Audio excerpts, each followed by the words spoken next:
Bonsoir à tous. Ce soir, Tambour Battant s'intéresse au terrorisme au miroir de la psychiatrie.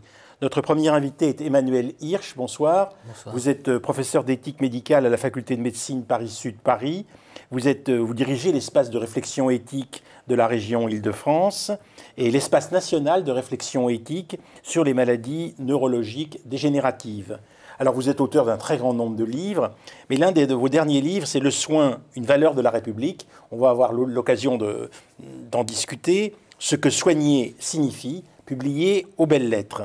Et puis, vous avez publié, il y a quelques semaines, à la fin du mois d'août, un article absolument saisissant, à mes yeux en tout cas, dans Libération, qui était une réponse au ministre de l'Intérieur à propos des conditions dans lesquelles il appelait les psychiatres à se mobiliser pour signaler au gouvernement ceux qui pouvaient être éventuellement susceptibles d'être auteurs d'attentats. Et donc, non seulement d'un côté, on décide qu'un certain nombre de terroristes seraient des fous, mais d'autre part, le gouvernement demande aux psychiatres de déceler les terroristes potentiels parmi leurs patients. Et vous répondiez au ministre de l'Intérieur que là, c'était faire bon marché d'une éthique qui vous paraissait fondamentale. Tout à fait. C'est une démarche sur le soin, sur une société qui a besoin d'être réparée, qui a besoin de reprendre confiance. Donc tout ce qui est de l'ordre de la suspicion m'inquiète. Alors vous avez évoqué effectivement le travail qu'on a déployé à l'espace éthique d'Île-de-France après les premiers attentats sur les valeurs de la République. À l'époque, le Premier ministre nous disait qu'il fallait refonder la République et nous on disait mais la République n'a pas besoin d'être refondée, il faut reconnaître ceux qui la vivent et qui la font vivre au quotidien, ceux qui la défendent. Alors nous on est plutôt dans la sphère du soin, donc on dit ayez de l'attention pour ceux qui soignent, par exemple les plus vulnérables parmi nous, qu'ils soient les gens qui soignent dans la rue ou qui soient dans des établissements d'hébergement pour personnes âgées dépendantes. Et on a toute une générosité, tout un sens de la société qui est déployé dans les interstices de la société. Nous, on est souvent, quand on fait de l'éthique, un petit peu en seconde ligne. Il y a les gens qui sont sur le front, qui sont exposés. De temps en temps, ils ont l'hommage de la République, notamment, on l'a vu dans le contexte des attentats. Et puis, il y a ceux qui sont dans les soutes et qui font un travail social au niveau du lien social. Encore une fois, au niveau de cette réparation, on est vraiment dans l'éthique du care. C'est-à-dire, on a une société qui est malmenée, qui a besoin d'évoluer, qui a besoin de s'adapter, mais il ne faut pas que l'on remette en cause l'essentiel. Donc, on réfléchit sur quelles sont les valeurs indispensables à une société, quelles sont les valeurs qui témoignent de notre humanité. C'est toutes les valeurs de l'altérité, toutes les valeurs du souci de l'autre, la responsabilité partagée. Alors on nous parle beaucoup d'intelligence collective, eh bien, convoquons la diversité des intelligences collectives à une refonte, à une reformulation de ce que c'est le vivre ensemble. C'est un petit peu le cadre dans lequel on évolue. Et l'assignation par le ministre de l'Intérieur des psychiatres à être en quelque sorte des agents de renseignement, en tous les cas des personnes qui travaillent dans un contexte qui interrogeait leur déontologie, leurs pratiques, leur culture, leurs valeurs, m'a interpellé. C'est pour ça que j'ai écrit cet article. C'est-à-dire que selon vous, les psychiatres n'ont pas éventuellement à signaler au ministre de l'Intérieur ceux qui sont pleins d'enthousiasme terroriste et susceptibles d'organiser un attentat? Tout d'abord, les psychiatres sont des médecins qui ont souvent une culture humaniste. C'est des gens qui sont souvent formés aux sciences humaines et sociales et donc qui ont un grand sens de l'intérêt général. Et dans leur pratique, ils savent comment, dans certaines circonstances, notamment d'urgence vitale pour la personne ou pour des tiers, il y a à agir, il y a à intervenir. Il y a le code pénal qui, de ce point de vue-là, leur prescrit un certain nombre de règles. La vraie question, c'est d'abord, on est effectivement dans un contexte de menace terroriste. D'ailleurs, la manière dont on nous parle de cette menace pourrait aussi interroger les psychiatres, comment aussi il y a un aspect qui est oppressif et peut-être un peu manipulatoire. Mais on a des professionnels qui sont dans des circonstances effectivement exposées, capables éventuellement d'évaluer la possibilité pour une personne de passer à l'acte. Ils le font, ils le savent. J'observe d'ailleurs que dans les services de renseignement aussi, vous avez des psychologues, des psychiatres qui font tous ces travaux d'analyse, qui disposent d'éléments d'information sur certaines dimensions de notre vie privée qui permettent cette intrusion. La vraie question que je posais, ce n'est pas de dire a priori les psychiatres n'ont pas à agir et doivent être indifférents à cette réalité. Je disais d'abord, ils sont conscients de cette réalité, notamment les psychiatres qui interviennent en prison, pour prendre un exemple précis. Il ne faut pas oublier que beaucoup de personnes qui devraient être hors prison sont en prison avec des troubles psychiatriques et peut-être peuvent être des personnes sensibles à une certaine forme d'idéologie. C'est des questions à prendre en compte. Donc la psychiatrie en France est un sujet trop important pour la réduire à des effets d'annonce sur les psychiatres demain, instrument d'une certaine manière de la lutte contre le terrorisme. Et puis ce que je comptais, c'est surtout, moi je détaille les choses d'une manière un peu moins simplificatrice que je le fais maintenant, mais je dirais que la concertation s'impose. On a beaucoup parlé de concertation. Et ce qui m'a beaucoup surpris, c'est que les psychiatres avec lesquels on travaille n'avaient pas été du tout associés à la moindre concertation. C'est-à-dire c'était dans l'émotion d'actes terroristes, un effet d'annonce comme il y en a eu tant d'autres. Et pour mobiliser les gens, il faut d'abord les reconnaître dans ce qu'ils sont, dans ce qu'ils peuvent faire, dans ce qu'ils veulent faire, dans ce qui relève de leurs compétences, et les associer au processus décisionnel. Là, la plupart des psychiatres, c'est pour ça que la réaction a été unanime, on dit non pas qu'ils sont indifférents à la grande cause nationale qui est lutter contre le terrorisme, j'allais dire grande cause internationale, ils le font déjà, ils apportent déjà toute leur réflexion, notamment pour essayer d'évaluer en quoi une personne est dans une situation telle qu'elle présente un danger pour la société qui justifierait un signalement. Mais on est dans un état de droit. Il faut qu'il y ait de la mesure, de la pondération, et c'est ce que j'essaie d'aborder dans cet article. Marie-Christine Lenner. Mais pour dédramatiser peut-être un peu les choses, moi je voudrais vous interroger sur les limites du secret médical, qui est effectivement le protecteur des individus, des gens qui viennent consulter un médecin. Lorsque ce secret met en cause la vie de quelqu'un d'autre. Mettons de côté le terrorisme. Je prends l'exemple des violences faites aux femmes. Je ne me souviens plus du nombre de femmes qui ont été battues et qui sont mortes sous les coups de leur conjoint, mais c'est un chiffre qui est en hausse constante. Et il a été dit, enfin je l'ai lu dans la presse, maintenant ça vaut ce que ça vaut, que les conjoints étaient réputés être violents, dangereux, et que l'on aurait pu, alors bien évidemment tout ça avec des guillemets et une grande prudence, éviter ce genre de drame.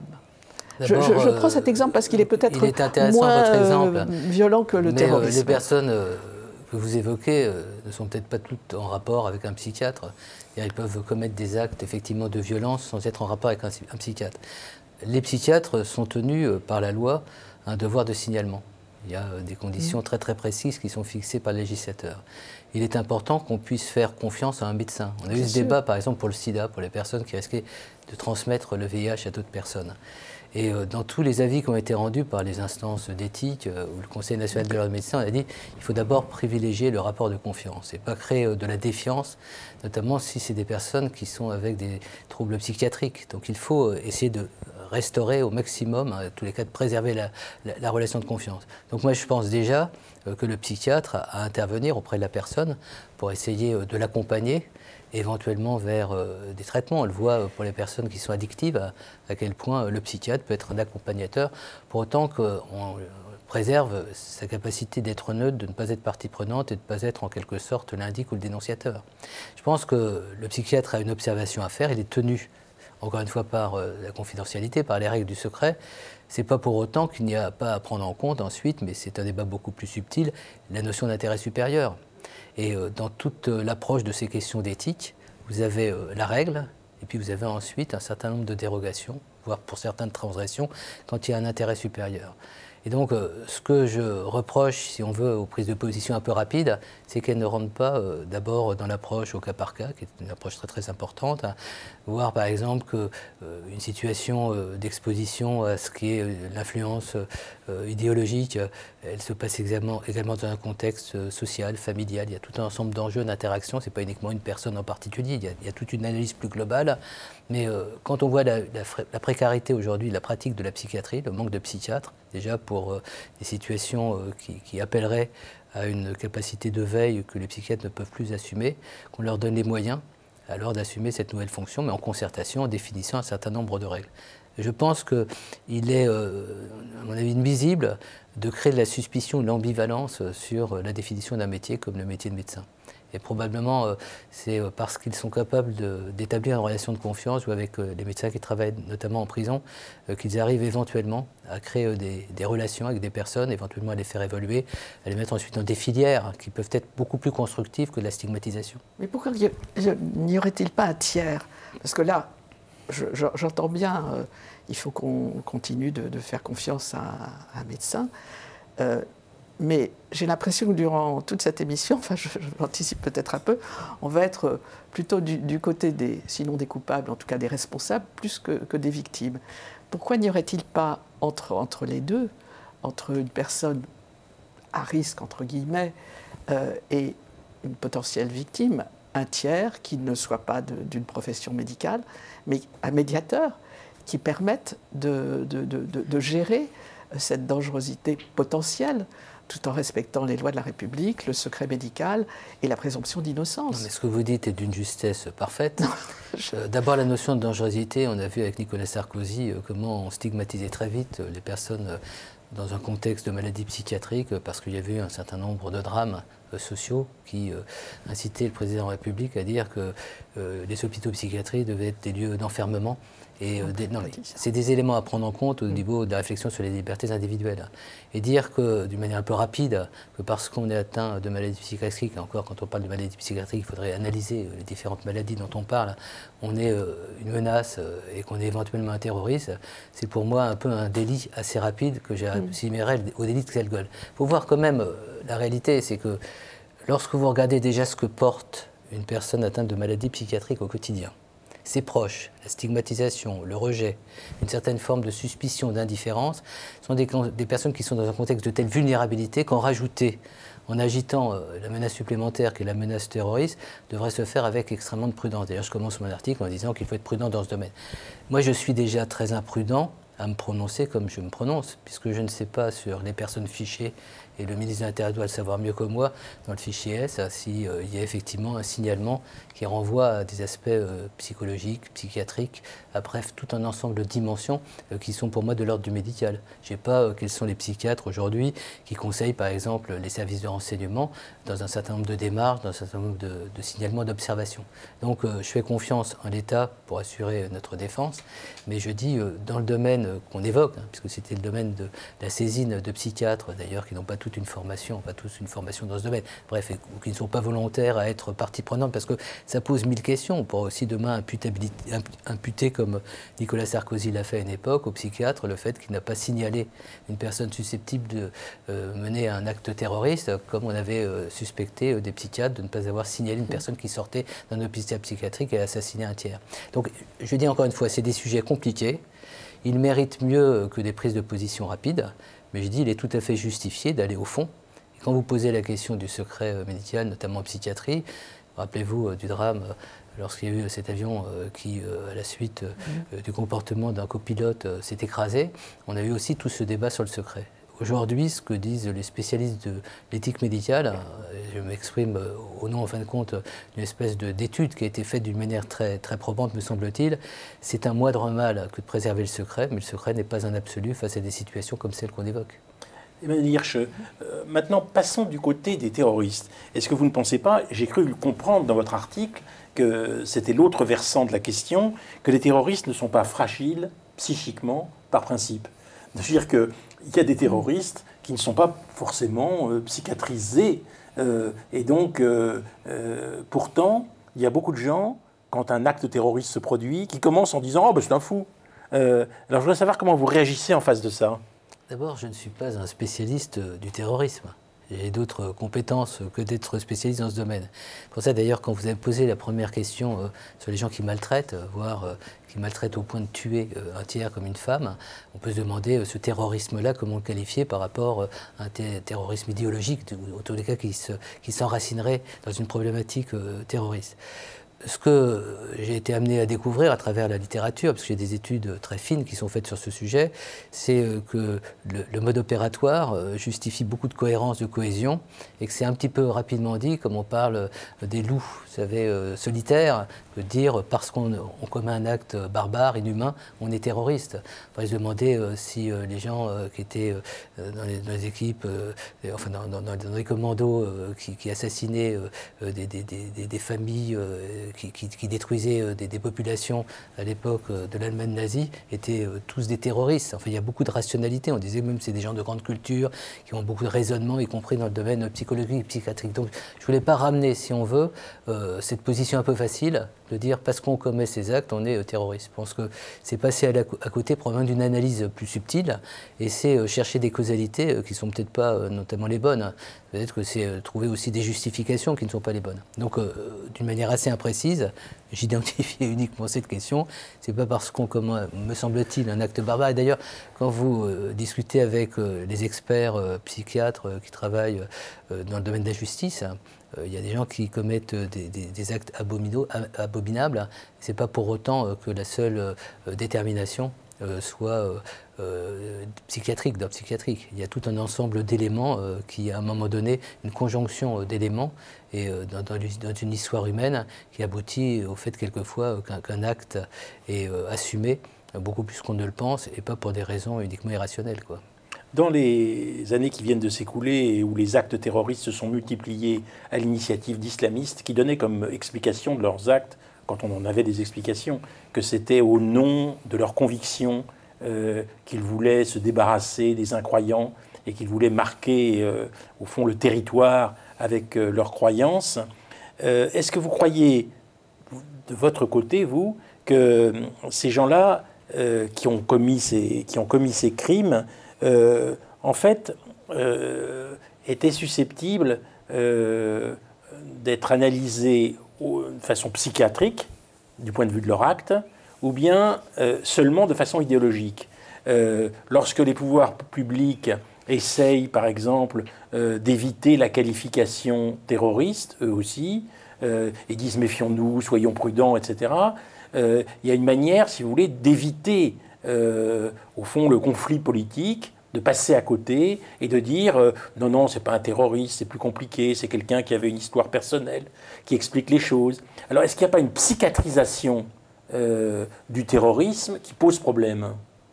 Encore une fois, je ne suis pas spécialiste de ces questions. Moi, vous m'avez interviewé. Oui. Moi, je m'occupe d'éthique. Vous occupez de l'éthique des psychiatres, vous dialoguez avec les psychiatres. Mais la question que vous posez est une question beaucoup plus de fond et qui convoque bien des compétences que je n'ai pas. Pour répondre sur cet aspect précis, le terrorisme peut avoir différentes formes d'expression et d'origine, d'une certaine façon. Là, ce dont il était question, c'était de solliciter les psychiatres pour lutter contre des terroristes, au motif que, d'une manière globale, on disait que ce qui les motivait était finalement davantage un problème médical qu'un problème idéologique. Je simplifie un peu les choses. Alors on sait que dans l'idéologie, il y a aussi beaucoup d'aspects psychologiques, voire psychiatriques, qui peuvent être intégrés à notre analyse. J'ai du mal à répondre à votre question, parce que, encore une fois, j'aime pas me lancer sur des sentiers qui sont pour moi des sentiers incertains. J'ai pas, encore une fois, je peux pas mobiliser les compétences que d'autres ont et qui travaillent ces questions. Je ne peux pas dire a priori comme ça de l'observation que je fais en tant que citoyen à travers l'information qui est diffusée que parce qu'une personne commet un acte barbare, c'est une personne qui relève de la psychiatrie. Enfin, je ne dirais pas aussi immédiatement. Alors qu'il y a ensuite des éléments d'ordre psychiatrique qui peuvent permettre éventuellement d'apporter un certain nombre d'accompagnements pour éviter de passer à l'acte ou qui permettent à un moment donné de voir comment une personne évolue dans sa dangerosité. C'est la même chose, je l'évoquais dans l'article, pour des gens qui allument des feux l'été, d'une certaine façon. On sait qu'il y a une dimension psychologique qui devrait d'ailleurs interpeller tout autant les médias que les psychiatres, d'une certaine façon. C'est-à-dire comment des personnes sont influençables. Mais honnêtement, on est tous influençables. D'une manière ou d'une autre, dans nos actes quotidiens ou de notre vie, on pourrait aussi tous plus ou moins relever d'une supervision de psychiatre, voire d'observation psychiatrique. Je dirais qu'à un moment donné, il faut aussi préserver une certaine forme de non-intrusion. Et quand, encore une fois, on est dans le domaine du terrorisme, on a l'impression qu'à ce point démuni, on doit recourir à toutes sortes de stratégies. Et je trouvais le recours au psychiatre révélateur d'une certaine fragilité. En tous les cas, ça me donnait le sentiment que recourir d'une manière un peu expéditive, un peu rapide, au soutien du psychiatre, qui est un médecin, pour lutter contre le terrorisme, donnait l'impression que par défaut, on sollicitait des compétences parce qu'on était impuissant vis-à-vis de choses qu'on n'arrive pas à expliquer. Et probablement que si on va aux causes de certains actes terroristes, il y a d'autres mobiles que la maladie psychiatrique. Et voilà, c'est ce que je disais. Complexifions un tout petit peu la question. Le système médiatique fonctionne de telle façon autour des actions terroristes qu'un certain nombre d'individus sont susceptibles, au fond, de se dire pourquoi moi je ne ferais pas ce genre d'attentat, puisque d'autres le font au nom d'idéologies que je ne connais pas, mais au moins j'attirerai l'attention sur moi, etc. Et là, il y a toute une réflexion psychiatrique à avoir sur la manière dont la fascination pour le système médiatique conduit un certain nombre de gens à reproduire des conduites qui finalement sont des conduites extrêmement inquiétantes. Et ce que vous dites, Antoine Spire, est intéressant parce que c'est le fond aussi de ma réflexion que je n'ai pas abordée. Moi, j'ai fait un article, encore une fois, je ne suis pas chercheur dans le domaine du terrorisme. Je pense que les médias ont une lourde responsabilité à assumer par rapport à leur manière de relayer, d'héroïser d'une certaine manière, bref, d'amplifier les phénomènes. Alors on est une époque où on ne va pas demander aux médias de faire de l'éthique ou de la déontologie, mais je pense que c'est tout aussi important de travailler avec les responsables de rédaction, les rédacteurs en chef, les directeurs des grands médias, qu'avec les psychiatres. Et je trouvais que, d'un point de vue, j'allais dire, utilité sociale, impact immédiat, je pense qu'ils peuvent plus apporter à la lutte contre le terrorisme que les psychiatres. En tous les cas, ils ont une capacité d'action, notamment par la manière dont on traite aujourd'hui un certain nombre d'actes, comment on l'événementialise, comment on manque en fin de compte de mise en profondeur, comment on stéréotypie des interprétations, etc. Et dans ce sens-là, la fascination que certains ont pour les actes terroristes, voire la manière dont ils les exploitent d'un point de vue médiatique et commercial, devrait davantage interroger les psychiatres, à mon avis, qu'un investissement pour essayer de faire un travail d'anticipation. On va bénéficier aujourd'hui de technologies avec les neurosciences, il y a tout un ensemble d'éléments avec l'imagerie qui sont aussi des technologies qu'on pourrait employer d'une manière très ouverte pour prévenir dans certaines manifestations. De quoi vous nous dites là qu'une image médicale de quelqu'un pourrait éventuellement prévoir son action terroriste? Mais vous savez très bien qu'au niveau de l'imagerie, il y a des avancées spectaculaires dans ce domaine. Et on utilise aussi pour essayer de prévenir un certain nombre d'actes dans certains lieux des caméras qui vont être en capacité de voir le comportement de la personne. Ce que je veux dire par là, c'est que... C'est de nouveau une dangerosité qu'on signalerait au pouvoir public. Voilà, non mais c'est une réalité qui n'est pas masquée. 1930 aurait été... Non, c'est une réalité qui n'est pas masquée. On sait qu'il y a des gens qui travaillent dans ce domaine et qu'il y a des techniques qui sont aujourd'hui diffusées. Elles ne sont pas imparables, elles ne sont pas systématiques. Non, mais ce que je veux dire par là, il y a d'autres moyens, il y a d'autres méthodes. Et je dirais que d'avoir fait cet effet d'annonce unique, je veux dire, ce n'est pas un dispositif général, global. On dit voilà, les psychiatres vont être Donc si on avait dit les psychiatres et les neurologues, vous seriez plus... Non, je dis une réflexion associant un certain nombre de compétences, notamment les compétences des psychiatres, tous ceux qui travaillent aujourd'hui dans l'imagerie, notamment des neurosciences. Mais il y a d'autres disciplines qui auraient pu être convoquées. On va essayer de réfléchir, de voir si dans la prévention des actes terroristes, on peut mobiliser d'autres compétences que les compétences du renseignement, bref, les compétences un petit peu qu'on voit immédiatement agir. Est-ce qu'il y a à rentrer dans la finesse de la lutte contre le terrorisme en déployant d'autres types de dispositifs?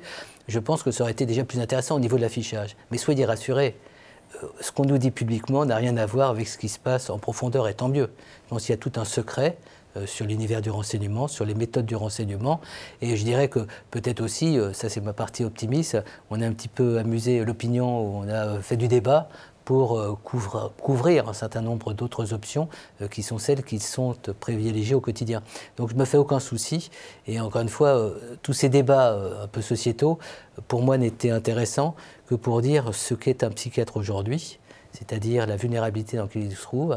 Un psychiatre rencontre effectivement des personnes qui sont souvent dans des situations d'errance sociale, de désocialisation, qui sont dans une vulnérabilité telle que c'est leur condition existentielle qui peut demain les rendent beaucoup plus, j'allais dire, compliants à une sollicitation idéologique. C'est ça qu'il faudrait vraiment analyser. Et tous les gens qui vous parlent aussi du terrorisme nous disent c'est des situations de vulnérabilité qui, à un moment donné, incitent une personne à entrer dans des logiques qui n'auraient peut-être pas été les siennes, ne serait-ce qu'au niveau de ses valeurs personnelles avant. Donc ça interroge quand même la société un peu différemment. Et je trouve que quand on est ministre de l'Intérieur, en plus un ministre de l'Intérieur qui est un homme de réflexion, un homme de culture, on doit être très prudent sur les signaux que cela apporte. On est déjà dans une société où on suspecte tout le monde, une société de l'irrespect, de la méfiance. Quand vous voyez au quotidien ce qu'est le vécu d'une personne atteinte d'une maladie psychiatrique qui demain est considérée comme un terroriste, vous dites, quand vous faites de l'éthique, au moins prenez position, même, et je précise, quand vous n'êtes pas compétent, comme je ne suis pas, dans le domaine du terrorisme. Merci Emmanuel Hirsch. Alors je voudrais renvoyer nos téléspectateurs à ce livre que vous avez écrit, Le soin, une valeur de la République, parce que c'est comme ça que vous envisagez, au fond, la pratique du soin dans votre livre. Ce livre est publié aux éditions des Belles Lettres, ce que soigner signifie. Et pour vous, soigner signifie de s'adresser à un citoyen et au fond de préserver autour de lui une sorte quand même de secret qui est lié à la pratique médicale. Ce que je voulais évoquer, c'est ce qu'on a mis en œuvre à l'Espace éthique Île-de-France après les attentats, une réflexion sur les valeurs de la République, mais qui associe les soignants, pas uniquement du médical ou du médico-social, mais un magistrat, un policier. On a évoqué les psychiatres, on pourrait aussi évoquer les personnes qui sont dans l'enseignement que je ne connais pas. Ce sont des gens qui soignent la société. Ils sont dans une dimension d'attention, c'est toute la dimension du care. Donc je trouvais que c'était intéressant d'un point de vue politique de dire probablement qu'une réponse forte par rapport aux menaces qui nous environnent, c'est la réponse en termes de soins, d'attention à l'autre. Et encore une fois, comme je le disais au départ, être soucieux de réparer la société. Et heureusement pour nos politiques, qu'il y a des gens qui s'en chargent, même s'ils sont anonymes, et qui ne font pas la une des journaux. Emmanuel Hirsch, vous avez l'impression qu'en prison, aujourd'hui, il y a un certain nombre de gens qui ne devraient pas y être? Plus de 30% des personnes qui sont aujourd'hui en prison sont atteintes de maladies psychiatriques. Faute de lieux d'accueil et des lieux de soins, on les met en prison.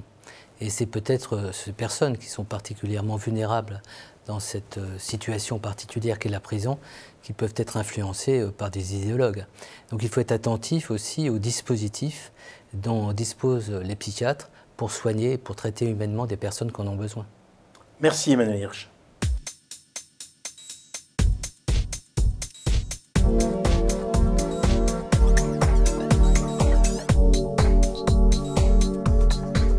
Le terrorisme au miroir de la psychiatrie, deuxième partie, sur le grill. Isabelle Kersimon, bonsoir. Bonsoir. Vous êtes journaliste, auteur d'Islamophobie, la contre-enquête, publié aux éditions Plein Jour. Et en face de vous, Fethi Benslama, bonsoir. Bonsoir. Vous êtes psychanalyste, professeur de psychopathologie et doyen de l'UFR Études psychanalytiques à Paris Diderot. Vous avez publié un très grand nombre de livres. J'avais lu La psychanalyse à l'épreuve de l'islam, c'était chez Flammarion. La guerre des subjectivités en islam, c'était aux Nouvelles Éditions Ligne. Et puis, vous venez de publier 2 livres coup sur coup, Un furieux désir de sacrifice, le surmusulman, aux Éditions du Seuil, et puis Le djihadisme des femmes, pourquoi ont-elles choisi Daesh? Vous avez publié ce livre avec Farhad Khosrokovar, aux Éditions du Seuil.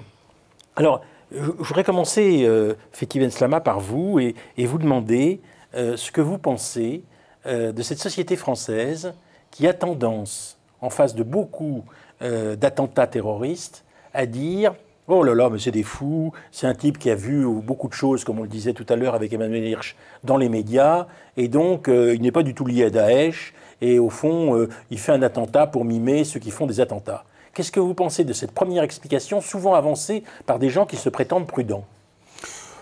C'est une explication de bistrot, quoi. Les choses sont plus compliquées que ça. Il y a eu une offre, il ne faut pas partir de là, une offre par les mouvements djihadistes, dont Daesh, et cette offre a attiré beaucoup de gens de toutes sortes, et sans profil, comme aujourd'hui on essaie on vous pose toujours la question, on a vu trop de séries policières, donc on demande toujours le profil de ces gens-là, il n'y en a pas.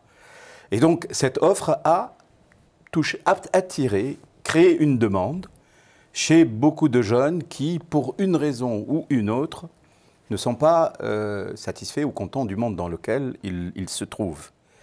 Et cette offre, elle est très très forte, très puissante, puisque c'est une offre qui tente à faire de quelqu'un qui se considère comme rien, quelqu'un, et même un héros. Et donc ça attire et ça permet à des gens qui se sentaient incapables de, disons, de faire des actions d'exploit, d'être quelqu'un, ça leur donne une énergie incroyable, extraordinaire, pour faire beaucoup, beaucoup de choses qu'ils n'auraient pas pu faire avant. Donc c'est ça, il faut partir de l'offre et pas seulement de l'état des lieux. Si demain, on faisait une autre offre, dans la situation dans laquelle on se trouve, qui est une situation très compliquée dans le monde d'aujourd'hui, où nous ne disposons plus des idéaux, des utopies qu'on avait avant, il se trouvera un certain nombre de personnes pour être attirées. Isabelle Kersimon, est-ce qu'il n'empêche pas qu'il y a une situation idéologique dans ce pays qui vise à essayer, au fond, de calmer les gens par rapport à l'angoisse qui les prend en face de ce terrorisme que personne ne maîtrise, et en conséquence, idéologie constitue la possibilité de dire « Oh, au fond, c'est quelqu'un de fou, donc c'était quelqu'un de marginal, donc c'était quelque chose d'exceptionnel, donc il ne faut pas en faire une affaire politique ». Alors, il y aurait plusieurs choses à répondre à cet égard, je pense. D'abord, je voudrais revenir sur ce que disait Fethi Benslama à l'instant, en parlant de la puissance de l'offre. Et c'est vrai que l'offre est si puissante parce qu'elle est eschatologique et parce qu'elle est millénariste. Et c'est vrai que face à une telle offre, donc une offre totalement transcendantale, rien ne s'oppose. Je veux dire que même le marxisme n'était pas une offre transcendantale, pas plus que le nazisme. Donc là, on est face à quelque chose qui dépasse l'entendement au sens strict, puisqu'on est dans l'ordre de l'inentendable, puisqu'on est dans l'ordre du divin et de l'au-delà de la vie. Ensuite, nos sociétés. On peut remarquer, moi je constate médiatiquement, depuis Mohamed Merah, donc 2012, que notre société, dans ce qu'elle parle au niveau des médias, c'est-à-dire qu'il s'agisse de confrères journalistes ou que les confrères journalistes fassent parler des experts tels que des sociologues, par exemple, ou certains islamologues, au départ, on nous dit il s'agit de loups solitaires. Alors, la thèse du loup solitaire, elle s'accorde très bien du fait de la folie supposée, puisque un loup, d'abord un loup n'est jamais solitaire, il est toujours en meute, mais supposons un loup solitaire va agir de son propre chef et pour d'obscures raisons. Il n'est pas parti d'un tout qui est très structuré, alors que l'État islamique est, au moins idéologiquement actuellement, toujours extrêmement structuré, de la même façon que les théoriciens d'Al-Qaïda ou les théoriciens du djihad en général sont très structurés. Donc on a lancé d'abord la thèse du loup solitaire, ensuite on a lancé la théorie de la faute socio-économique. Or, les études ont montré que les djihadistes, alors là je parle des djihadistes français, je ne parle pas des locaux, on va dire, étaient issus assez souvent de milieux de la middle class, quoi, et pour nombre d'entre eux avaient fait des études supérieures. Donc ce ne sont pas de pauvres hères incultes qui auraient été la proie blanche de machiavéliques donneurs d'ordre. Ils sont tout à fait partie prenante de l'idéologie qu'ils défendent jusqu'à tuer autrui. Donc on a eu le loup solitaire, on a eu les causes socio-économiques et maintenant on a les causes psychiatriques. Or, je crois qu'on sera d'accord là-dessus, Monsieur Benslama, les djihadistes ne sont pas spécifiquement plus ou moins affectés de problèmes psychiatriques que le restant de la population. Mais j'aurais une question à vous poser. Donc je pense que notre société a en effet, puis on pourra peut-être revenir, mais pourquoi ensuite on peut faire œuvre de prudence et par rapport au langage que l'on va utiliser, c'est parce qu'il y a le risque de pousser la population française d'une manière générale dans les bras des djihadistes, puisqu'ils ont théorisé quand même la guerre civile. Ou de l'opposition aux djihadistes, c'est-à-dire de les solidariser avec le Front National, qui parle facilement, voilà. C'est l'islam qui est responsable, etc. Voilà, et alors ça c'est absolument absurde, mais c'est bien qu'il y ait une problématique islamique au sein de cette problématique-là, mais tout est toujours si simple avec ces discours extrêmes. C'est bien le problème. Donc, et on a un problème de place, de la nuance et du savoir et de la raison, je dirais même, aujourd'hui, par rapport à tout cela, parce que la dimension islamique passionne terriblement le débat. Ma question était, si je peux me permettre Antoine, c'est est-ce qu'il n'y aurait pas plutôt une dimension psychanalytique, puisque les études montrent aussi que la plupart des djihadistes souffrent d'un problème narcissique? Mais, dans votre livre, si vous me permettez, Fethi Benslama, dans votre premier livre, des deux sur lesquels j'ai insisté, Un furieux désir de sacrifice, vous dites qu'il y a un désir sacrificiel de ces jeunes au nom de l'islam. Oui. Donc est-ce que l'islam est spécifique de ce point de vue? Vous dites que le surmusulman est une figure produite par un siècle d'islamisme. Oui. Et vous dites que, au fond, un certain nombre de jeunes sont tourmentés de ne pas être assez musulmans. Oui. Des gens qui sont tourmentés de ne pas être assez catholiques, j'en connais pas beaucoup. Oui. Des gens qui sont tourmentés de ne pas être assez juifs, je n'en connais pas beaucoup. Alors je voudrais savoir si c'est une spécificité musulmane. Qu'est-ce qu'on entend par islam aujourd'hui et musulman?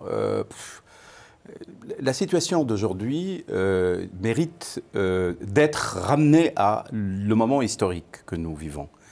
Et ce moment historique, c'est lequel? C'est le fait qu'il y a, par l'effet d'actions tout à fait claires qui ont été faites dans cette région du Moyen-Orient et du Maghreb, qui ont abouti à deux choses, à une dérégulation extraordinaire de l'islam. Dérégulé, quand je dis dérégulé, c'est-à-dire il n'y a plus d'autorité. Il n'y a jamais eu d'autorité. Mais si, bien sûr qu'il y a d'autorité. Vous croyez que dans les années 60, n'importe qui peut se prétendre imam, n'importe qui peut faire une fatwa? Bien sûr qu'il y a de l'autorité. Ça, c'est une des choses. Il n'y a pas d'église. Mais il y a un système d'autorité et n'importe qui ne peut pas... Il y a une pluralité d'autorité, non? Non, il y a une pluralité, mais pareil, dans le christianisme, il y a une pluralité. Il y a il y a un pape au-dessus. Il y a un pape, mais quand même, il n'y a pas que ça. Les gens aussi peuvent dire beaucoup de choses. Non, ce que je veux dire, dans les années 60, personne ne peut s'improviser imam, encore dans les années 60, ou faire des fatwas. Moi, je n'ai pas entendu... Vous regardez, il n'y a pas. Donc, qu'est-ce qui s'est passé dans ce moment? Il s'est passé que d'abord, l'Arabie saoudite a investi des dizaines et des dizaines de milliards de dollars pour encourager des groupes, différents groupes, en pensant pouvoir les contrôler, mais à un certain moment, la bulle qu'elle a construite n'est plus contrôlable. Elle a éclaté, si vous voulez. Et donc, qu'est-ce qui s'est passé? Ces groupes sont devenus chacun porteurs d'une interprétation fondamentale de l'islam. Et pourquoi est-ce qu'ils sont devenus fondamentaux? C'est parce que tout simplement, la tradition ne suffisait pas à rendre compte du monde dans lequel ils vivaient. Donc ils étaient obligés de penser revenir en arrière pour retrouver quelque chose du sens à ce qu'ils faisaient. Bon, ça c'est pour indiquer un contexte d'abord vraiment dans lequel il s'est passé une transformation de la religion extraordinaire, un contexte de guerre partout dans cette... Ce qui fait que la guerre a imbibé l'esprit d'une jeunesse qui était à l'abandon. Il y a une rupture anthropologique du passage dans la modernité, une explosion démographique absolument effrayante qui a laissé des millions et des millions de jeunes sans soins, sans aucune prise en charge. Et ces jeunes, ce sont des jeunes aujourd'hui qui beaucoup d'entre eux, forment la chair à djihad. Et donc, comme aujourd'hui en plus, il n'y a plus les frontières qu'on pouvait dessiner avant et être sûr que ça passe partout. On a de la chair à djihad partout, là où il y a des musulmans, et même quand il n'y a pas de musulmans. Parce que quand on arrive on met, et c'est ça qui est très important, ce qu'il faut voir, c'est que ces jeunes-là, il y a certainement parmi eux des jeunes qui ont des troubles psychiques, certainement. Mais il y a beaucoup de gens aussi qui sont des normaux. Hein? Et qu'est-ce qu'ils ont envie de faire? Ils ont envie d'être des combattants, d'être des héros, de défendre l'idée d'une justice identitaire. Voilà, ils se battent et ils sont prêts à mourir pour ça. Et ces jeunes le deviennent, moi je les ai vus, parce que moi j'ai travaillé dans les cités, dans la cité des 4000, j'avais une consultation pendant 15 ans. Je les ai vus avant qu'ils commencent aujourd'hui à répondre à l'offre de Daesh et à cette offre-là, mais elle existait, ces jeunes existaient depuis longtemps. Et ce sont des jeunes pour lesquels la vie, l'existence n'avait plus de consistance pour eux. Et donc quand il y a quelqu'un qui vient et leur dit, voilà, vous êtes quelqu'un et vous allez devenir quelqu'un et allez-y. Et même si la mort... Vous savez, il y a beaucoup de gens pour lesquels, quand la vie a un sens, ben, ils peuvent mourir. Continuer à vivre, ça veut dire continuer à chercher quand même un sens à la vie. Mais quand on vient et on dit à un jeune qui ne va pas bien, et ce n'est pas nécessaire qu'il... Parce que tout à l'heure, vous avez soulevé le problème de la maladie mentale. Il n'y a pas besoin d'être malade mental pour... on le voit bien dans les situations, par exemple, les situations les plus difficiles dans les sociétés, les situations de guerre. Le normal et le pathologique se rapprochent, ils deviennent très très très proches. Ou dans les révolutions, par exemple. Et quand vous, chez un combattant, quelqu'un qui va au combat, et parfois c'est indiscernable, ce qui est normal et ce qui est pathologique. Vous écrivez même que le fait religieux devient menaçant pour beaucoup d'entre nous. C'est-à-dire qu'au fond, c'est quelque chose de l'ordre religieux qui devient une menace. C'est-à-dire que nous, voilà, nos sociétés européennes, occidentales, ont vécu, disons, un bon laps de temps, depuis au moins 70 ans, sans connaître des guerres, au moins des guerres intérieures à l'intérieur de leur pays. Donc, nous savons plus ce que ça veut dire être belliqueux, vraiment. Or, ces jeunes deviennent belliqueux. Ils le deviennent. Quand on dit radicalisation, être radicalisé, ça veut dire être belliqueux, quoi. Il ne faut pas quand même être belliqueux sans nécessairement, tous ne passent pas à l'acte, mais ils peuvent le devenir. Et le deuxième phénomène, c'est que nous sommes dans des sociétés sécularisées et qu'on ne comprend plus qu'est-ce que ça veut dire un fait religieux. On ne sait plus voir vraiment comment on le vit, parce que la religion telle qu'elle était, eh bien, elle n'est plus, le christianisme n'est plus ce qu'il était, il est autre chose aujourd'hui.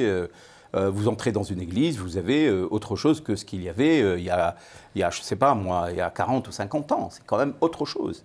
Nous sommes devant aujourd'hui voilà, un affaiblissement très très grand, ça c'est connu. Et donc quand on a du religieux sous cette forme, et en plus des religieux dérégulés, ça veut dire où il n'y a que l'aspect sacré qui apparaît, eh bien, c'est très difficile à appréhender. Les psychiatres sont perdus devant ça.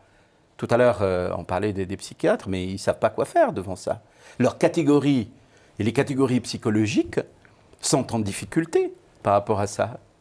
Vous avez des gens qui sont tout à fait normaux, mais qui font des actes fous. Et vous avez des gens fous qui, voilà, ils ne font pas ces actes-là. Donc tout ça, toutes ces tentatives comme ça de, comment dire, de fixer, de mettre les choses dans des catégories qui sont totalement fausses, je vous assure. La chose est très très compliquée, elle est très variée.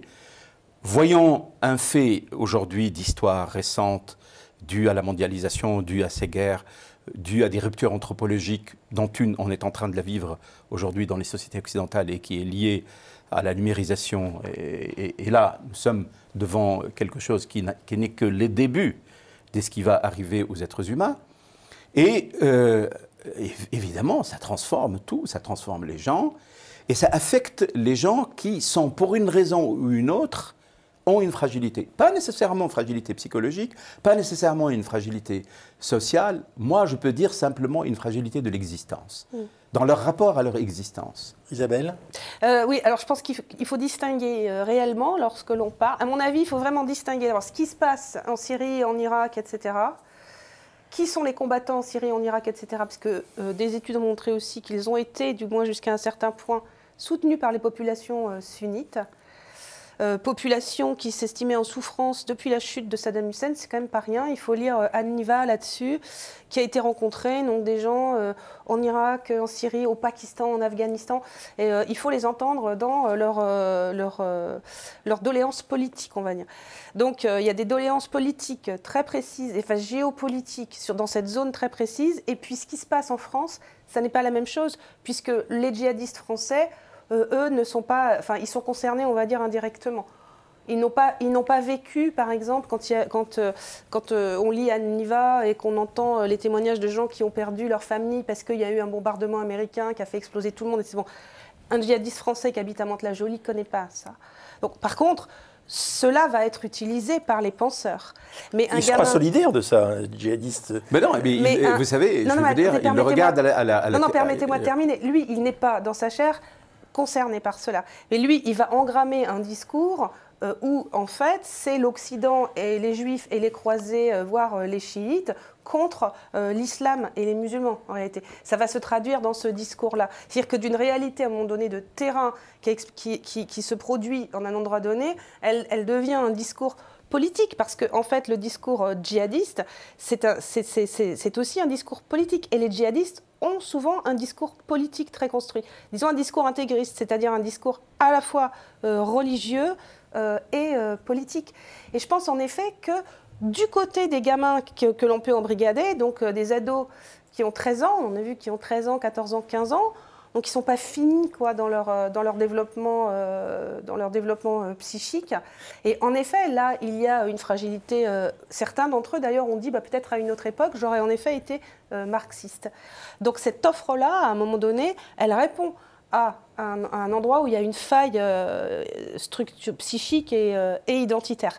Mais le fait religieux, moi, je ne suis pas d'accord avec cette expression, parce que, alors, je ne suis pas d'accord avec Régis Debray, par exemple, sur son analyse du fait religieux, parce que sous cette dénomination, nous parlons de manifestation de la foi, ou de ce qui va être considéré à tort ou à raison, d'ailleurs, comme une manifestation de la foi, dans une société régie par les lois de 1905.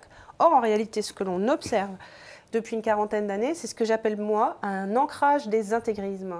C'est-à-dire qu'en fait, il y a une volonté politico-religieuse, à la fois du côté catholique d'ailleurs, puissante, et à la fois du côté musulman, puissante.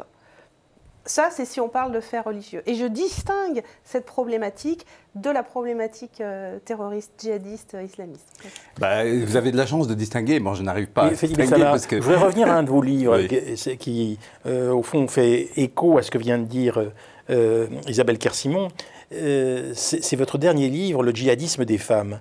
J'ai été vraiment très, très surpris parce que vous écrivez que ce djihadisme des femmes est d'abord tourné contre elles-mêmes. Oui. Et vous nous expliquez que, en fait, elles partent pour trouver un mari et qu'elles ont un sentiment de culpabilité concernant leur corps, leur sexualité, leur vie, et que c'est ça qui les motive. Alors, je voudrais essayer de comprendre comment ces femmes s'engagent de cette façon.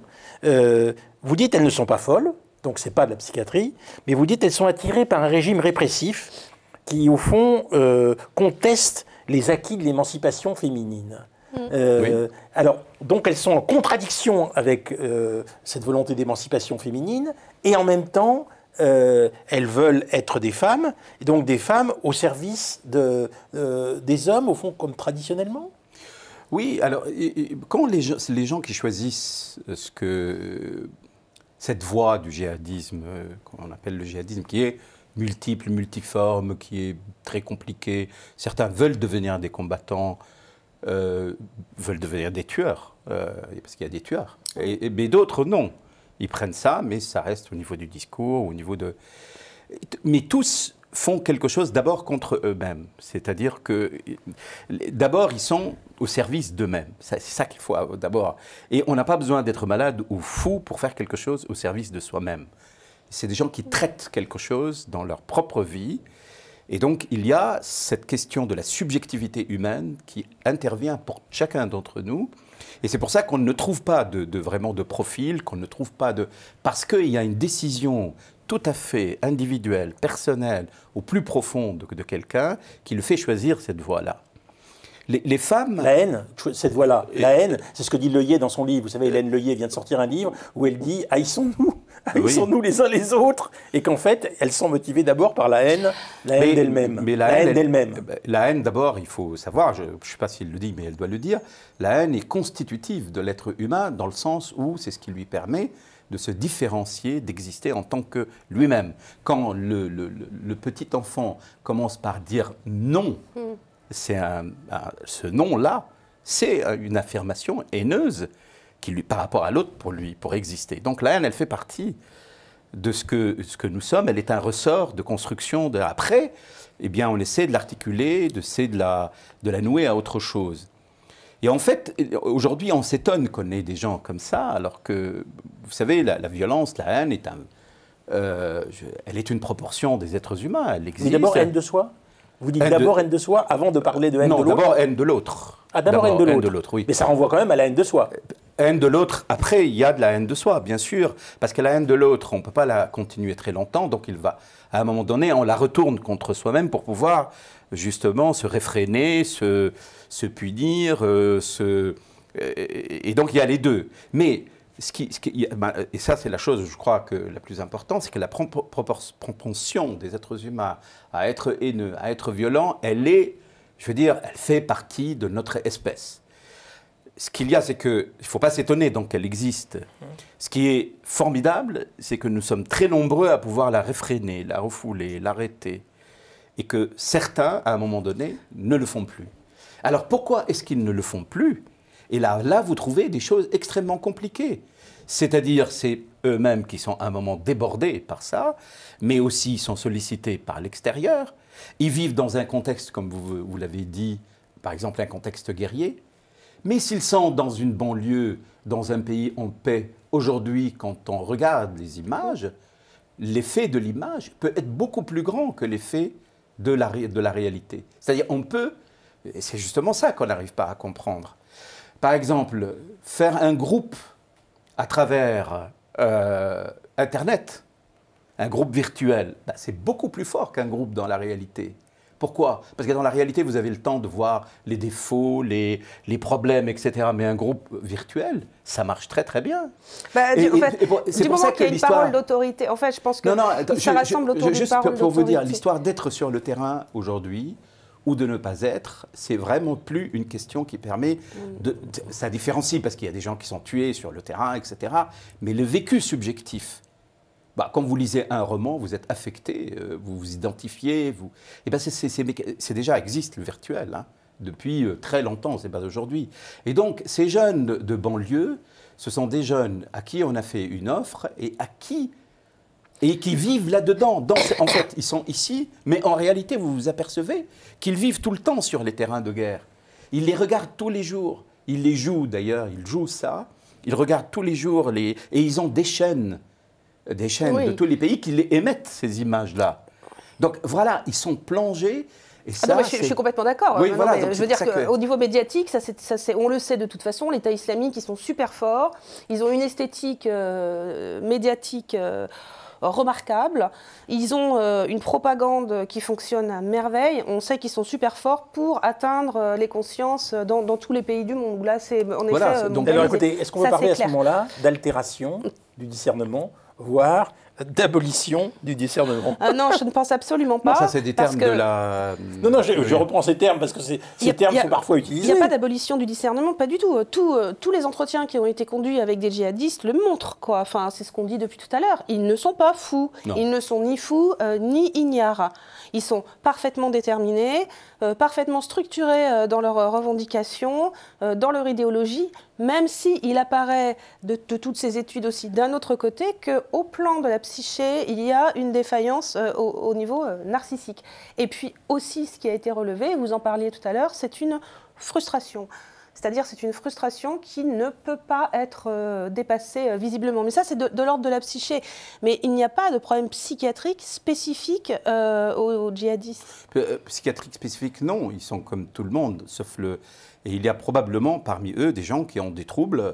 Oui, bien sûr. On l'a vu, le tueur du prêtre. Pas plus spécifique. Non, il n'y a pas plus. Et il faut ajouter, il y a des données tout à l'heure, vous parliez de la psychiatrie, quand même, il y a dans les actes violents, les gens qui ont des problèmes psychiatriques représentent 3 à 5 parmi tous les... Donc c'est très peu, c'est une minorité. En fait, la psychiatrie ne peut pas, servir d'explication à ce qui se passe dans le monde d'aujourd'hui. C'est d'autres choses qui sont où il faut aller beaucoup plus loin. Ni les psychiatres, ni les sociologues, ni les psychanalystes aujourd'hui ne peuvent nous fournir de quoi penser ce qui se passe dans le monde d'aujourd'hui. Il faut sortir de ces spécialités, y compris, je parle de la mienne, parce que moi, je peux avoir un regard à un moment donné pour diagnostiquer un petit bout de la réalité, mais si on veut aujourd'hui voir les choses, il faut sortir de toutes ces catégories-là et essayer vraiment de se débarrasser des idées qu'on se faisait, des catégories, par exemple, tout à l'heure, on peut discuter sur la transcendance. Est-ce que le christianisme n'avait pas une transcendance ? C'est quoi la classe laborieuse? C'était une transcendance. On parlait de grandes idéologies. Les nazis, c'était la race. Ce sont des transcendances, tout ça. Je veux dire qu'on est aujourd'hui... Non, mais pour dire, vous avez raison qu'il y a la transcendance divine, non, j'ai parlé de la etc. dimension eschatologique quand même extrêmement importante. Mais il y a une eschatologie dans le marxisme, c'est la fin de l'histoire. La dimension, non, ça c'est le millénarisme. Donc il y a millénarisme et eschatologie, quoi. C'est-à-dire que... Attendez, on va s'arrêter là parce que on doit s'arrêter. Je voudrais juste inviter nos téléspectateurs à lire les 2 livres que vous venez d'écrire, Fethi Benslama, parce qu'un furieux désir du sacrifice, le surmusulman, c'est vraiment le centre de notre problématique aujourd'hui. Et puis le djihadisme des femmes, pourquoi ont-elles choisi Daesh? Ce sont vraiment 2 livres qui font bien comprendre ce qui se passe dans la tête, au fond, de ceux qu'on qualifie de terroristes. Oui. Merci.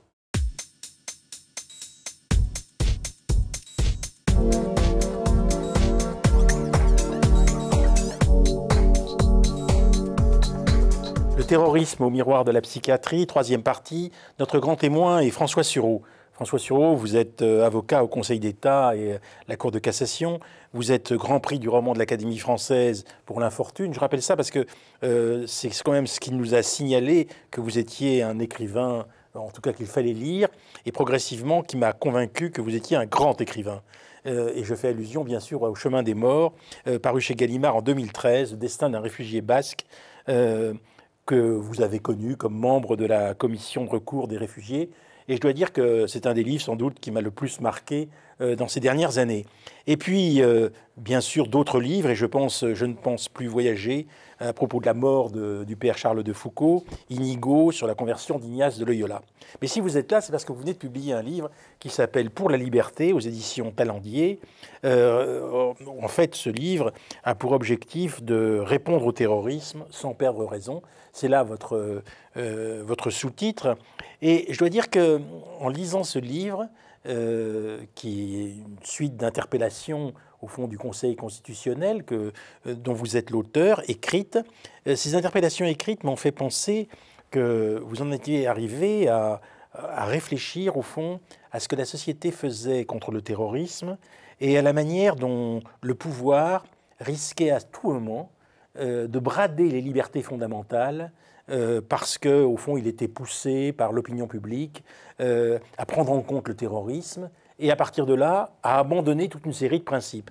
Et ce qui m'a intéressé, c'est que si le pouvoir abandonne ces principes, vous nous dites qu'au fond, la société se défait, se délite, et il y a quelque chose d'essentiel qui disparaîtrait. Et je voudrais revenir sur cette question d'essentiel qui disparaîtrait. Comment pouvoir prendre la mesure de cet essentiel et en même temps avoir les moyens de lutter contre le terrorisme? C'est une question très difficile. On l'a bien vu dans les débats précédents avec vos différents intervenants. En réalité, le terrorisme nous pose en même temps plusieurs problèmes. Il nous pose d'abord le problème du vide des sociétés occidentales. Vous avez vu qu'une part du débat, c'était au fond, est-ce qu'on n'est pas en train de psychiatriser les terroristes simplement parce que nous ne savons pas mettre un nom efficace, et en tout cas politiquement efficace, sur ce qu'ils font. Donc il y a cette idée que, en réalité, nous ne supportons plus, et c'est peut-être dû la disparition de l'espace public des religions du salut. Et par les religions du salut, je ne veux pas parler simplement des grandes religions traditionnelles. Je veux parler également du socialisme, du communisme, des religions du progrès, etc. L'idée du salut a à peu près disparu de notre horizon politique. Comme elle est disparue de notre horizon politique, le surgissement de toutes ces choses violentes, en fait, nous renvoie à une sorte de vide dans lequel nous ne supportons pas la présence du mal. C'est une chose qui me paraît absolument caractéristique. Et je trouve que les débats auxquels on a assisté avec vos intervenants précédents le montraient extrêmement bien. Le mal nous est devenu insupportable. Regardez par exemple, c'est très caractéristique, le débat qui a agité la France après les premiers attentats terroristes, quand le président de la République de l'époque a envisagé la déchéance de nationalité. Que signifiait profondément la déchéance de nationalité? Elle signifiait « ces gens ne sont pas les nôtres ». Ils ne nous appartiennent plus. Ils avaient beau être nés français, etc.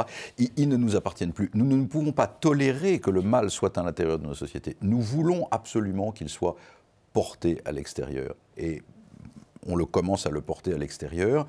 Et quand on l'a porté à l'extérieur, alors tous les moyens sont bons pour le détruire. Soit pour l'enfermer, c'est la psychiatrisation, soit pour le détruire. C'est un mouvement extrêmement inquiétant. Parce qu'il n'est pas sans précédent dans l'histoire. C'est-à-dire priver le délinquant, le criminel de sa nature humaine ou de sa nature politique avant de le réduire à l'extermination est quelque chose qui s'est passé dans le passé. Mais qui, à l'heure actuelle, se produit avec une certaine puissance parce que je pense que nos sociétés sont habitées par un sentiment de vide. Birnbaum avait écrit quelque chose d'assez juste là-dessus, de manière pratique, sur la capacité en particulier de la gauche, l'incapacité de la gauche à penser le religieux. Qui est une chose dont elle s'est écartée depuis très longtemps et qui fait que le surgissement du religieux donne tout d'un coup lieu à des délires de type néopsychiatrique ou à des stigmatisations tout à fait étranges. Par exemple, regardez la fortune du mot de radicalité. Après tout, le général de Gaulle était certainement radical par rapport à Vichy, André Breton l'était par rapport aux radicaux socialistes de son temps, François d'Assise l'était probablement par rapport à l'Église de son époque, pour ne rien dire de Martin Luther. Est-ce qu'ils étaient tous bons à enfermer? Probablement pas. Le véritable problème se passe au moment du passage à l'acte. Mais nos sociétés sont troublées par tout ce qui se passe avant le passage à l'acte, et veulent le réglementer. Et c'est là où se noue ce problème. Mon sentiment, c'est aussi un problème qui est beaucoup plus ancien. Ce qui me frappe dans les débats actuels sur le terrorisme, l'état d'urgence, la sortie du terrorisme, c'est que nous raisonnons comme si au fond nous autres Français, nous étions des gens assez purs et parfaits, et à part quand les nazis nous occupent et que le régime de Vichy s'installe, globalement on est plutôt des types bien adeptes des droits de l'homme et de ce que nous appelons les valeurs républicaines. Eh bien ça n'est pas vrai du tout. Ça n'est pas vrai du tout, et comme nous sommes incapables de le regarder en face, nous avons de grandes difficultés avec ça. Quand vous dites aux gens la meilleure manière de lutter contre le terrorisme, c'est de défendre les valeurs de la République, de quoi parle-t-on? De la terreur, de la guerre coloniale, de la torture en Algérie? Parce que c'est ça aussi la République. Hein. Je ne sache pas que ce soit Louis XIV qui a installé la GIGN à Alger. Donc, en réalité, nous opposons à un univers fictif, l'univers de la religion terroriste, un univers également partiellement fictif, qui est l'univers des valeurs républicaines. Et on le voit bien historiquement. La France a connu très très peu de périodes, en réalité, de liberté politique. Les Français n'aiment pas la liberté politique. On a eu un court moment de liberté politique entre 1890 et les décrets d'Aladier de 1939. C'est quand même très très peu depuis la Révolution française. Et encore là-dedans, vous devez compter l'expulsion de 60 000 religieux qui, honnêtement, ne menaçaient pas l'État dans les années 1900 et qui ont valu à Teilhard de Chardin d'aller faire ses études de paléontologie à Jersey. Bon. Donc, au total, si vous voulez, ce qui me frappe dans le système actuel, c'est qu'il manifeste une incapacité à penser le mal et d'autre part une cécité sur notre propre histoire.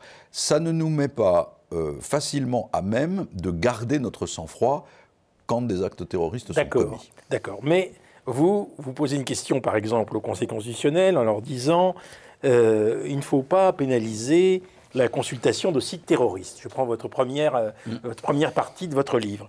Et alors là, je me suis dit, d'accord, il ne faut pas pénaliser.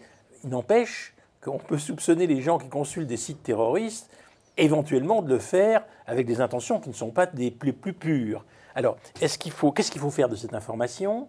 Et ce que vous ne dites pas dans votre livre, moi je comprends très bien cette archéologie de la position gouvernementale. Elle est très intéressante.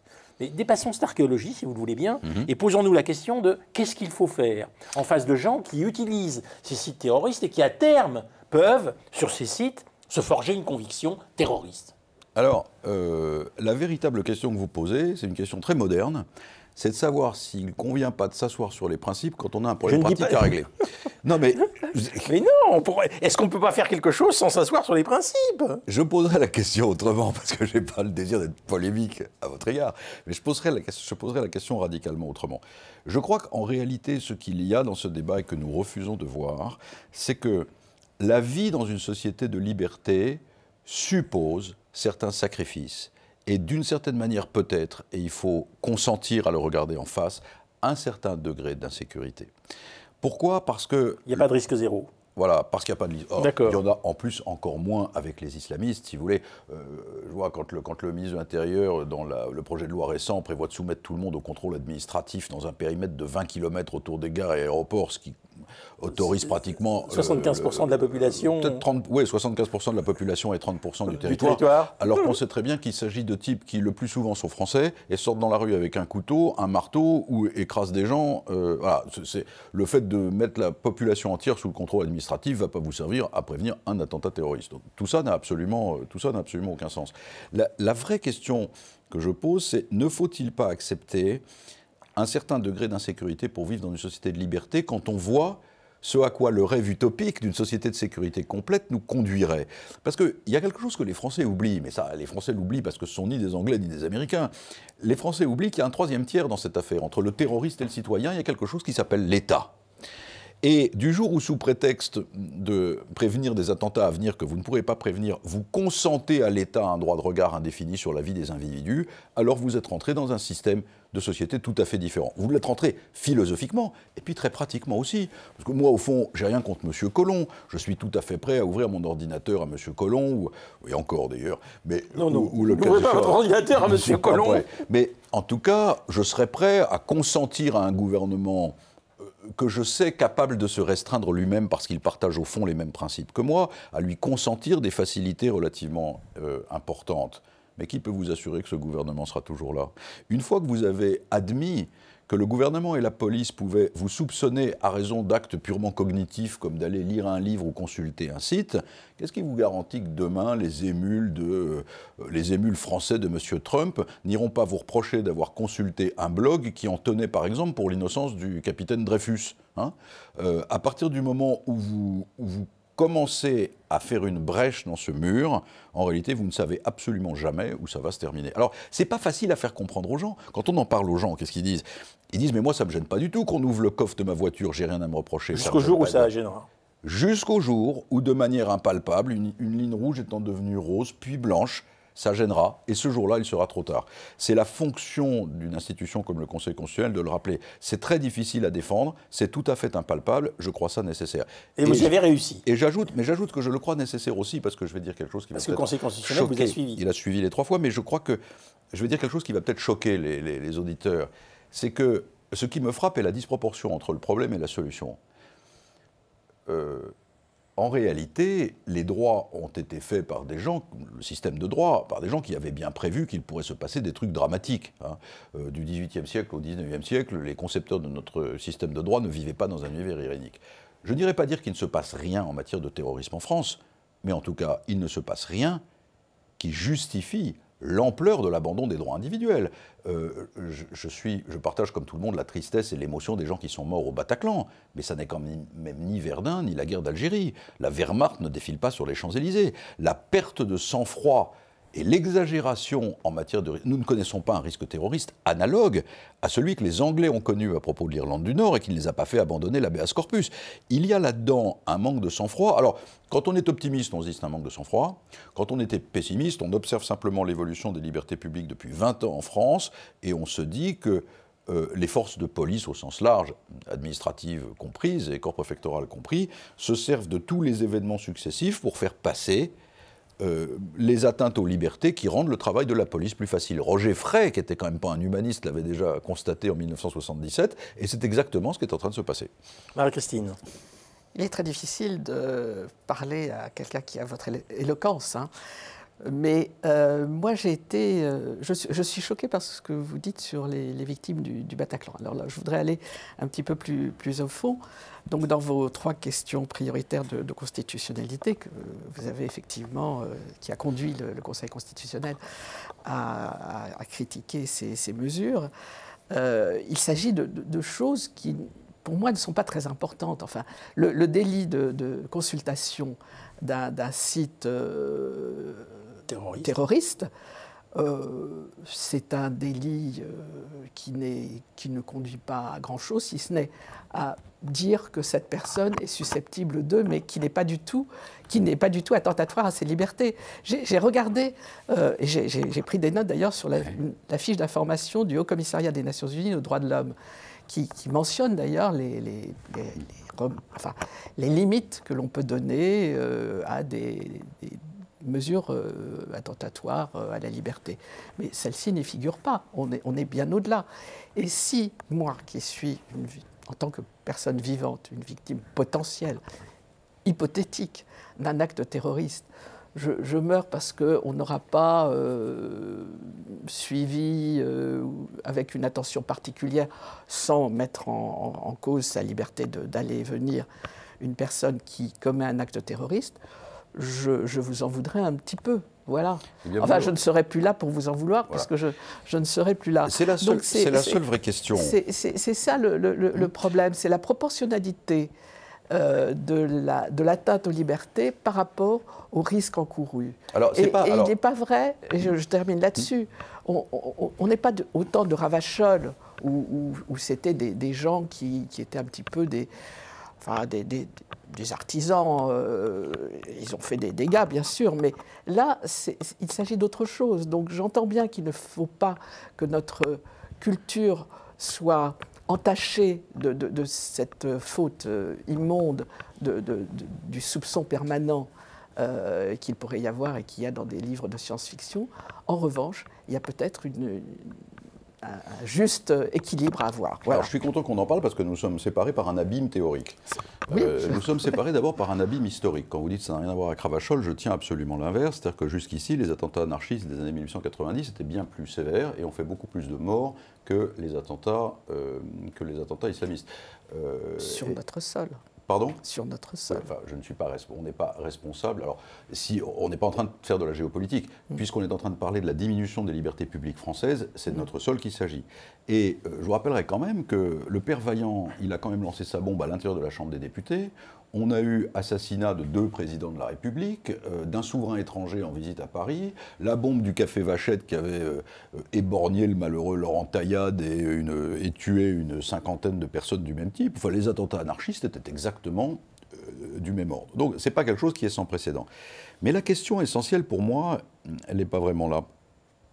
D'abord, je crois profondément que ça n'est pas de surveiller tous les gens qui vont sur les sites islamistes qui permettra de prévenir le passage à l'acte terroriste. Et donc, la vraie question que vous posez, c'est la question du coût et des avantages.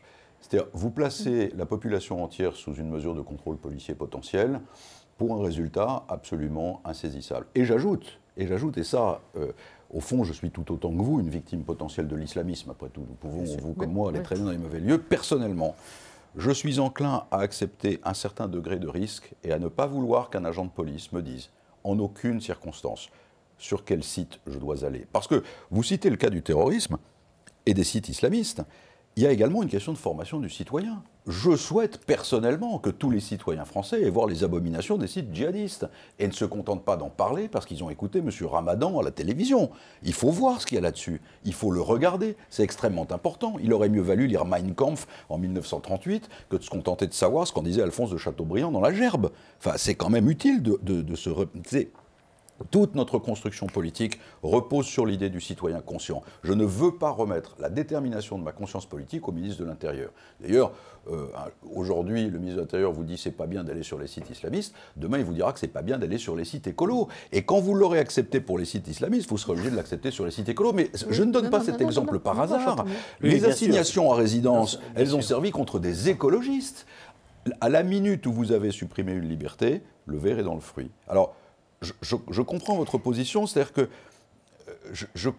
il me semble que la démocratie suppose, à la fin des fins, on en revient là, il me semble que la démocratie suppose un certain degré de risque. Et je trouve que la préservation de ce degré de risque, la préservation des libertés, est le meilleur hommage aux morts qu'on peut rendre, aux morts du système terroriste, c'est-à-dire aux morts des attentats. C'est-à-dire, vous êtes morts, mais au moins, on n'a rien cédé de ce qui nous constituait et qui était précisément la raison pour laquelle les islamistes voulaient détruire notre société. Ça me paraît absolument fondamental. D'accord, mais monsieur est-ce qu'on ne pourrait pas, d'une certaine façon, se poser la question de savoir comment on peut prévenir quelque chose? Parce que finalement, si on vous suit en disant il n'y a pas de risque zéro, au fond, on ne fera pas grand-chose contre ceux qui peuvent, à un moment donné, convertir leurs convictions en actes terroristes. Eh bien, j'en suis bien d'accord. Alors donc, moi j'aimerais que vous fassiez des propositions dans ce domaine. Comment est-ce que, sans empiéter... Attendez, on va plus loin que votre livre, évidemment, parce qu'on ne s'adresse pas au Conseil constitutionnel.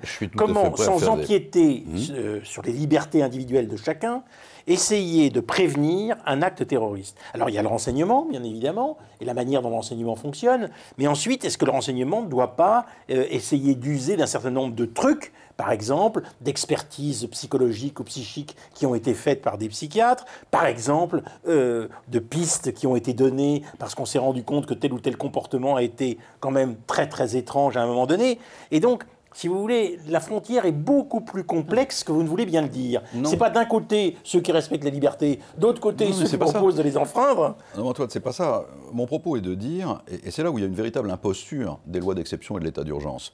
En réalité, le système répressif français hors état d'urgence, il permet à peu près de tout faire. C'est quoi l'état d'urgence?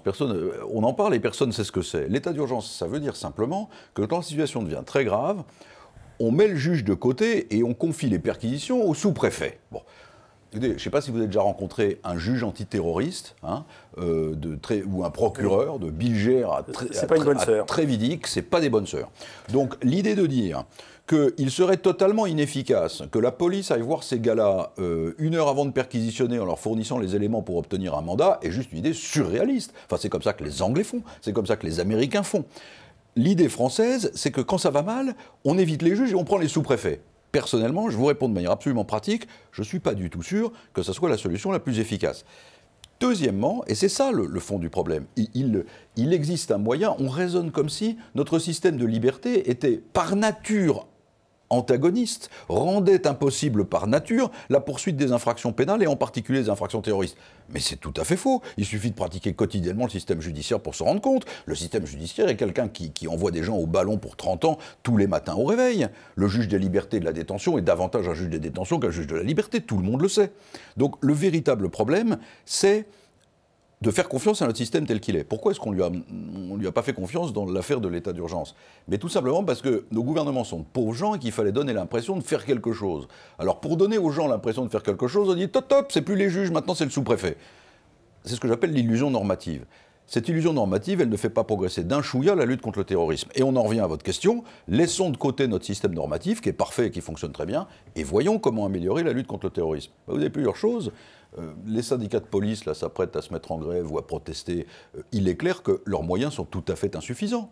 En particulier par rapport aux moyens militaires employés pour des opérations extérieures à notre sol. Leurs moyens sont insuffisants, leurs règles de fonctionnement sont probablement insuffisantes, peut-être faut-il recréer les renseignements généraux, peut-être faut-il faire que dans la police les temps de trajet ne soient plus décomptés comme temps de travail parce que ça éviterait aux gens de mettre trop d'heures pour arriver sur les lieux du Bataclan, peut-être qu'il faut éviter que la gendarmerie et la police nationale ne se fritent et obtiennent des arbitrages interministériels avant d'arriver sur les lieux des attentats, peut-être enfin faut-il faire un vrai travail de ministre de la police au lieu d'aller supprimer les libertés des citoyens.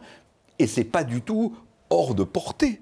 C'est pas du tout hors de portée. Et une fois que vous avez fait ça, une fois que le système est bien organisé, allez voir monsieur le magistrat X ou le magistrat Y en disant il faut coffrer machin parce que c'est un sale type et on a des indices qui ne vont pas sur les bons sites et en tout cas il faut perquisitionner chez lui, donnez-moi un mandat. Mais je vous fiche mon billet que le juge va donner son mandat en 35 minutes de temps.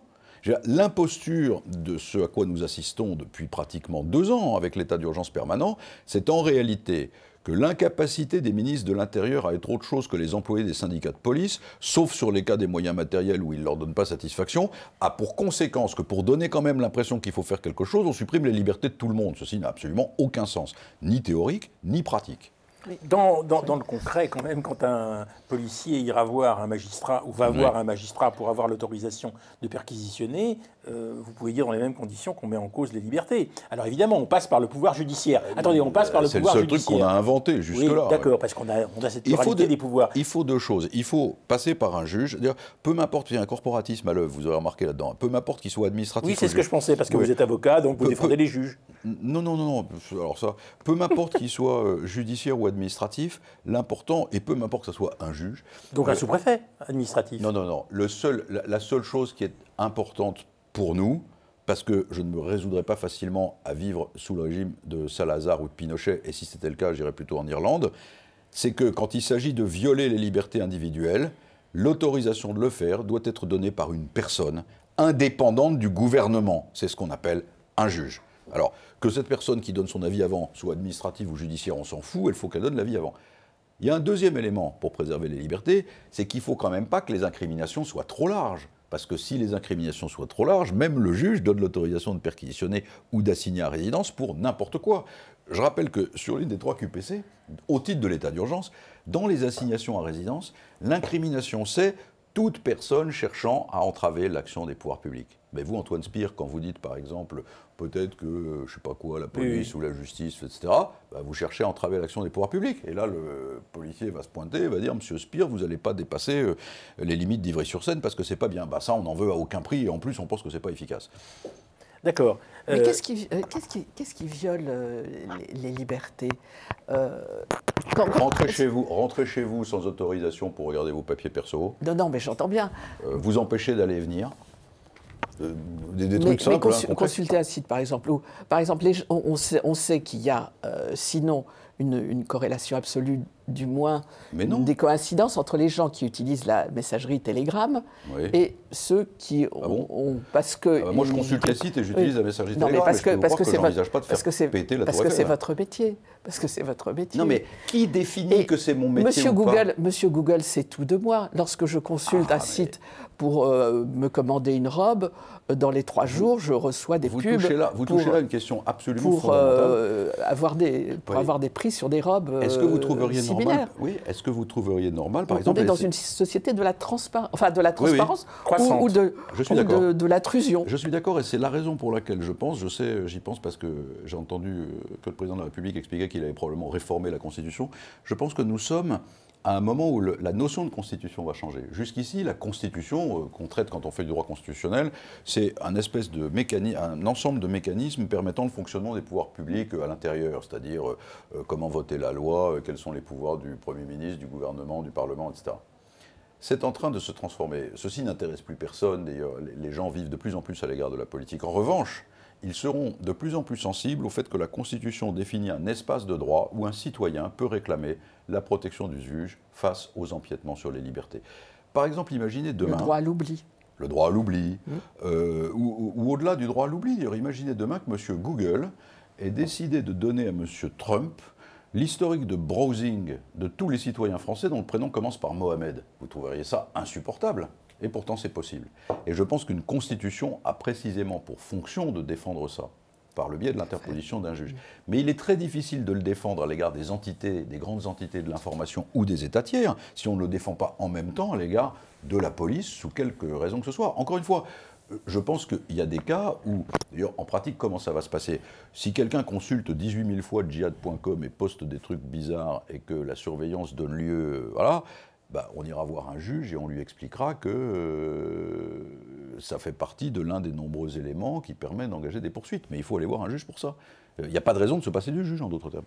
Merci François Sureau. Alors je rappelle que votre livre s'appelle « Pour la liberté, répondre au terrorisme sans perdre raison », sans devenir fou, au fond, des exactions et des excès qui peuvent être commis par le pouvoir pour essayer, lui, de répondre au terrorisme. Et surtout sans devenir fou par rapport à ce que les terroristes veulent que nous devenions. Faisons preuve de sang-froid, on ne va pas se laisser abattre si facilement.